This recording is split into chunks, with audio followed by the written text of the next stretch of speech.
ঢাকা বিশ্ববিদ্যালয়ের একজন ছাত্র মারা যায়নি, একজনও শহীদ হয়নি। যদি মুক্তিযুদ্ধ না হতো তাহলে কি বাংলাদেশ স্বাধীন হতো? তো মুক্তিযুদ্ধ কারা করেছিল? আমরা করেছি। জিয়াউর রহমানের আগে শুরু হয়েছে মুক্তিযুদ্ধ। ইস্ট বেঙ্গল রেজিমেন্টের 5টি ব্যাটালিয়ন 5টি ক্যান্টনমেন্টে কর্মরত ছিল। যেই মুহূর্তে পাকিস্তানিরা বাঙালিদের উপরে ঝাঁপিয়ে পড়েছে, ঢাকায় একটি গণহত্যা শুরু করেছে, রাজনৈতিক নেতারা প্রাণপণে পালিয়ে গিয়েছেন পাশের দেশে।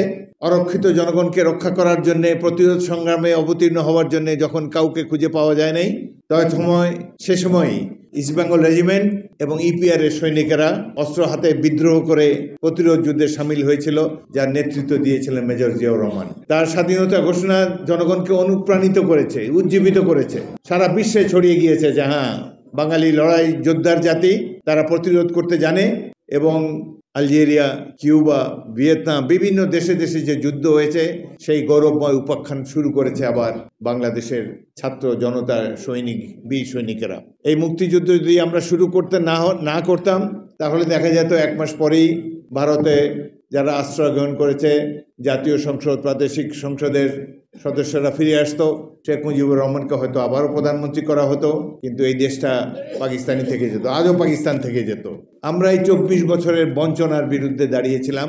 আমরা যারা সৈনিক ছিলাম, সাধারণ ছাত্র ছিল, যুবক ছিল, আমরা মা বোনের ইজ্জত রক্ষার্থে অস্ত্র ধারণ করেছি, জীবন হেলায় বিপন্ন করেছি। অনেক মানুষ, অনেক মুক্তিযোদ্ধা আত্মাহুতি দিয়েছে একটি স্বাধীন দেশের জন্যে।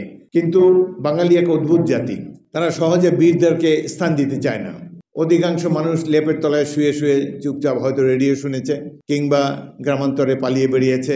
যুদ্ধ করার সাহস যাদের ছিল না, যাদের যৌবন থাকা সত্ত্বেও যারা যুদ্ধে যায় নাই, তাদের মধ্যে এক ধরনের হীনমন্যতা বোধ কাজ করে। তারা তখন মুক্তিযোদ্ধাদের বিরুদ্ধে নানান ধরনের অপপ্রচারে লিপ্ত হয়। স্বাধীনতা পরে পরে মুক্তিযোদ্ধাদেরকে বলা হতো হাজি, হাজি সাহেবরা এসেছেন। তারপরে যারা জীবন বিপন্ন করে যুদ্ধ করেছে, তাদেরকে উপযুক্ত সম্মান প্রদর্শনেও তাদের মধ্যে অনেক কার্পণ্য রয়েছে, যার ফলশ্রুতি হিসাবে আজকে এই 1.5 মাসের একটি গণ অভ্যুত্থানকে মুক্তিযুদ্ধের উপরে স্থান দিতে চায় এক ধরনের ছাত্র জনতা, এক ধরনের যুবকরা। এই যে 1.5 মাসের যে সংগ্রাম, শেখ হাসিনার দুঃশাসনের বিরুদ্ধে যে সংগ্রাম, এই সংগ্রামে বিএনপির 422 জন শহীদ হয়েছে। টোটাল সৈনিকের সংখ্যা 1000-এর কিছু বেশি, 422 জনই বিএনপির সদস্য ছিল। ঢাকা বিশ্ববিদ্যালয়ের একজন ছাত্র মারা যায়নি, একজনও শহীদ হয়নি। অথচ সব কৃতিত্ব আজকে এই পাবলিক বিশ্ববিদ্যালয়ের ছাত্ররা নিতে চায়। অথচ আমরা জানি এক পর্যায়ে এই আন্দোলন স্তীমিত হয়ে গিয়েছিল। তখন প্রাইভেট ইউনিভার্সিটির ছাত্ররা এসে নতুনভাবে যোগদান করায় এই আন্দোলন আবার গতিবেগ ফিরে পায়। তার সাথে যোগ দিয়েছে বিভিন্ন রাজনৈতিক দল, বিশেষ করে বিএনপির ছাত্র যুবক। তারা জীবন উৎসর্গ করার জন্যে শপথবদ্ধ হয়ে ঢাকা এবং অন্যান্য অঞ্চলে রাজপথে অবতীর্ণ হয়েছে, যে কারণেই এই 1.5 মাসের এই বিপ্লবটিকে অতি অল্প সময়ের মধ্যেই আমরা বিজয় লাভ করতে সক্ষম হয়েছি। আমার আগে আরেকজন বক্তা বলেছেন যে আল্লাহরও একটি রহমতের মধ্যে ছিল।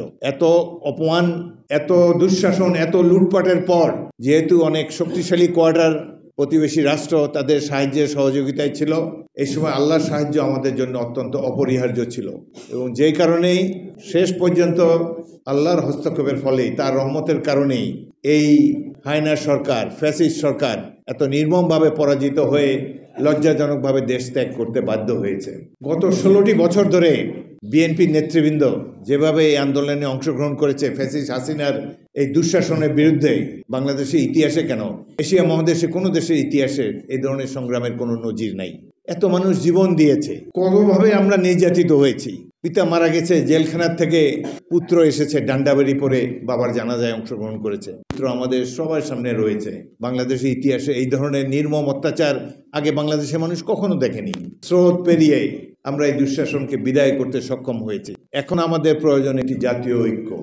আমাদের দল অ্যাক্টিং চেয়ারপারসন আমাদের বেগম যাওয়ার আগেও সবাইকে বলে গেছেন, আমরা স্থায়ী কমিটির সদস্যরা তার বিমানের গ্যাংওয়ের পাশে দাঁড়িয়েছিলাম। শেষ কথাটি তিনি কষ্ট করে বলে গিয়েছেন যে আপনারা সবাই একতাবদ্ধ থাকবেন। আমরা বলতে তিনি সারা দেশবাসীকেই বলেছেন, দেশবাসীর উদ্দেশ্যেই তিনি এটি বলেছেন যে দেশবাসী ঐক্যবদ্ধ থাকবেন। অনেক ত্যাগ তিতিক্ষার বিনিময়ে, অনেক সংগ্রামের পর আমরা এই দুঃশাসনের অবসান ঘটাতে সক্ষম হয়েছি। আজকে যদি